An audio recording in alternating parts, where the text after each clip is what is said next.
ఎక్కడన్నా ఈ మొత్తం ఎన్నికల పర్యటన మొదలైనాక ఈటెల రాజేందర్కు వ్యతిరేకంగా ఎక్కడైనా కేటీఆర్ మాట్లాడిండా?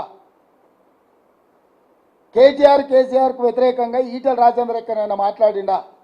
నిన్న నా మీద సవాల్ విసురుతున్నాడు, నువ్వు భూములు అమ్మకుంటే రైతులకు రుణమాఫీ చేయని.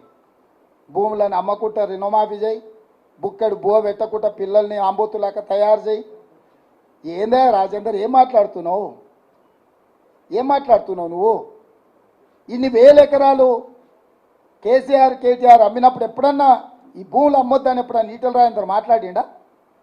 హైదరాబాదు చుట్టుముట్టూతా విలువైన వేలాది ఎకరాల భూముల్ని అమ్ముకోవడం, ఆక్రమించుకున్నప్పుడు రాజేందర్కి ఏ రోజు కూడా ఈ భూములు గుర్తురాలే. నేను ప్రజలకు మంచి చేద్దాము, ఏదేమైనా సరే మాకు అధికారం ఇచ్చిందే రైతు రుణమాఫీ చేయడానికి, 15 ఆగస్టు లోపల 2 లక్షల రూపాయల రుణమాఫీ చేస్తామని మేము కంకణబద్ధులమై కమిట్మెంట్తో మేము మాట్లాడుతుంటే, అరే ఆయన కష్టపడుతుంది కదా, చేస్తా అంటుంది కదా, చేయని అనాల్సింది, అట్టెట చేస్తావు నువ్వు, భూములు అమ్ముతావా? అంటే ఎవరికి మద్దతు పలుకుతున్నాడు ఈటెల రాజేందరు? అంటే చేయొద్దా, రైతులకు రుణమాఫీ చేయొద్దా? భూములు మీరే అమ్ముకుంటారా, మీరే గుచ్చుకుంటారా, మీరే ఆక్రమించుకుంటారా? దేవుడి భూములు ఆక్రమించుకున్నావా నీ మీద ఆయన అన్నాడు, ఇప్పటివరకు చర్యలు తీసుకోలే.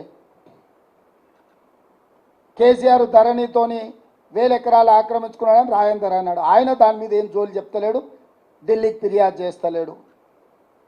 అందుకే నేను కేసీఆర్ను సూటిగా డిమాండ్ చేస్తున్నా,